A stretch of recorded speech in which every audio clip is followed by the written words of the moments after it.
Hey everybody, thanks for checking out the Aaron Advantage podcast. Today I have Amanda Hughes with the Borrowed Hearts Foundation. Amanda, how you doing today? I'm good, thanks.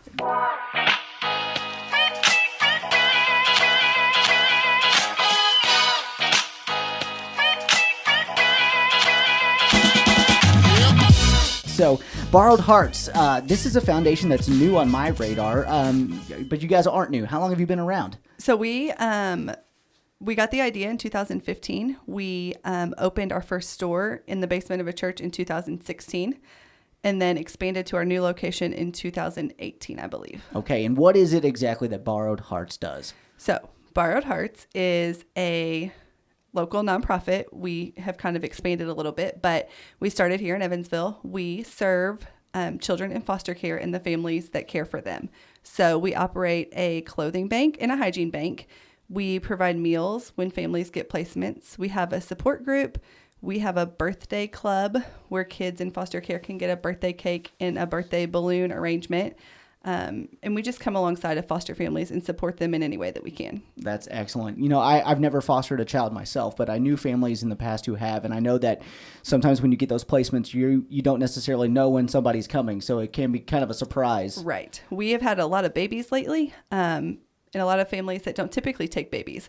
So we have cribs in the back, crib mattresses, swaddles, burp plus bibs, everything that you would need to take care of that child. If you can just give them a home, we can take care of the rest. Yeah, I know that babies definitely need a lot of stuff that people probably aren't prepared for. I've got two kids of my own that are, they're almost 4 and 6 now, and it seems like just yesterday that we were scrambling when we knew we had kids in the house. Yes.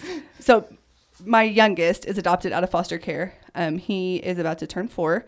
And when we got him, we had decided we were taking a break from fostering. My youngest had just turned 1, so we got rid of all the baby stuff. It's a lot of clutter. And I wanted it gone. I got rid of the bouncy seat, the bottles, everything. And then we got a call for him. And I was like, man, I don't know if I can do this. I just got rid of everything, and it's getting ready to go into summer. And they said that he was just sitting in a dirty onesie, sleeping in the car seat beside their desk. I was like, all right, bring him to my house, but you have to give me probably an hour because I have to go to Borrowed Hearts. Right. So I did. I ran over there. I got a bouncy seat. I got diapers. I got wipes, formula, all of this stuff. I grabbed a pack and play because my youngest was still in a crib. Right. So really, I don't know that we would have been able to say yes if Borrowed Hearts wasn't just right around the corner. So you say you had to run to Borrowed Hearts and that it's kind of a store. So is it just like a place that people can just pop in anytime and grab the stuff they need, or how does that work? Right. How do they get set up with you guys? So we have open hours. So you would need a letter from DCS saying that you have these children or child in your home. If you can't come during those open hours, or if you get a kiddo on Tuesday night and we're not opening until Thursday, just call the number. It rings to typically my cell phone, maybe another board member's cell phone, and we will happily meet you over there. And if one of us can't, we will definitely make arrangements to get you what you need right away. Very nice. And what areas do you guys serve? Is it just the Evansville market, or, how many families can you guys help right now? Yeah, we have a lot of inventory right now. We can help a lot. If families are willing to drive here, we will serve them. We have our main store here in Evansville, which is kind of on the northeast side by Flanders Electric and the airport. Okay, yeah, I know about that. North 41. We also have a store in Owensboro. We have kind of like a sister store in Terre Haute.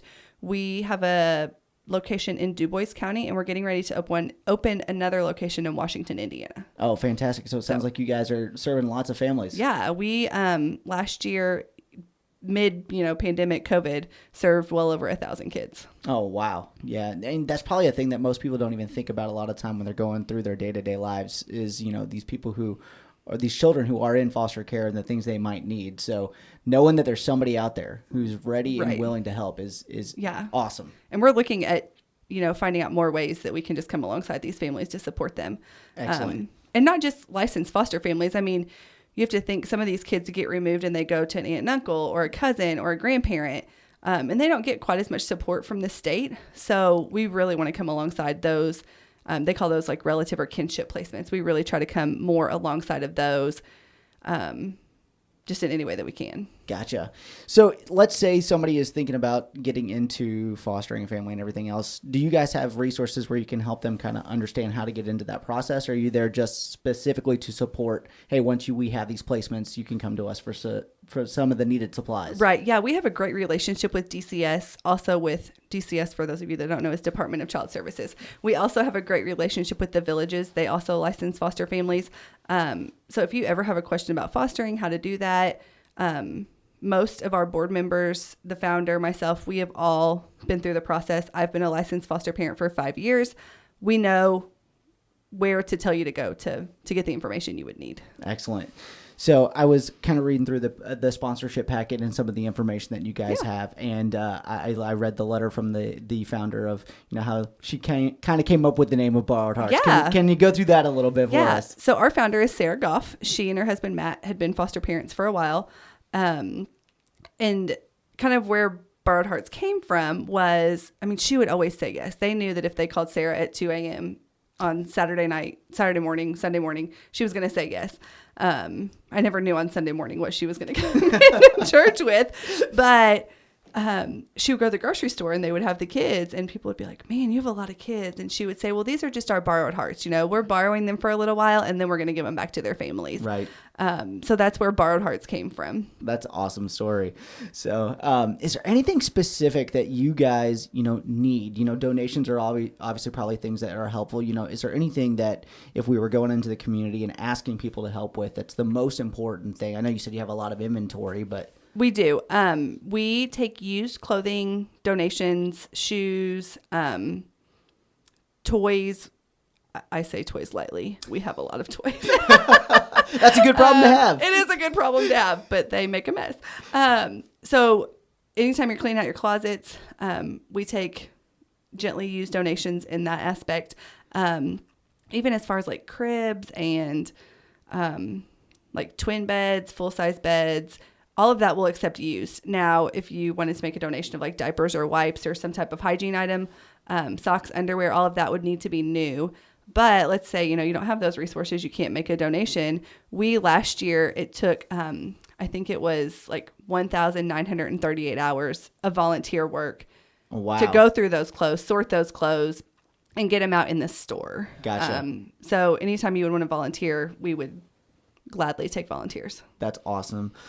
Do you have a specific range that you see is more frequently coming through the child foster program, or how does that look? Do you serve children of all ages? Yeah, we do. We have preemie clothes, which we kind of had to go out and buy more because we just got this, the COVID babies. Right. Everybody had to stay home. Yep. They didn't have anything better to do. So we had an influx of babies the past like 2 months or so, but it just goes in phases. We have all the way up to like 2 and 3X sizes for those teenagers that get removed as well. So you guys can just really serve the whole spectrum of children. Right. And if we can't, we're going to try to find a way to make it work. Excellent. Some of these older kids, they're picky on their styles. They don't have to be that much older. Like I said, 4 and 6, and my girls are already picky. My little girl wants to wear high heels all the time. And I'm just like, why? Yeah. You're 6. Stop it. You can't walk in them. You fall. Which is kind of entertaining, but that's a whole other story. No, and we try to keep fun stuff like dress up clothes and, board games and even that type of stuff, just so the kids can be kids. Right. Yeah. That's the way to do it. If somebody wanted to find more information about Borrowed Hearts and what you guys do, what's the best place to find you guys? Yeah, on our website is just borrowedheartsfoundation.org. On our Facebook page, we kind of try to keep that up to date with what's going on. The website will give you the basic information. If you kind of want to know more relevant, up-to-date information, the Facebook page. And then we always are open to take a phone call as well. Excellent. Anything in particular that you want to share that you think is most important to let people know about your foundation? Man, I don't know. That's a tough question. I feel like I've covered quite a bit of it. Right. I would just say, I don't know, just bringing an awareness to foster care, not just foster care in general, but just, that the situations that some of these kids come from, just to be sensitive to that. And right. If you ever want to find out more or volunteer, then come by and see us. All right. Sounds good. Well, Amanda, thank you so much for sharing the information. I was happy to learn a little bit more and find another place that I can, potentially help out in the future. Yeah. Thanks for inviting me. No problem. Have a good day. Thanks. Hey, this is Aaron Luttrull. Thank you so much for checking out the Aaron Advantage podcast. If you would like to be a guest, please feel free to reach out to me anytime. We're always looking for other people to interview.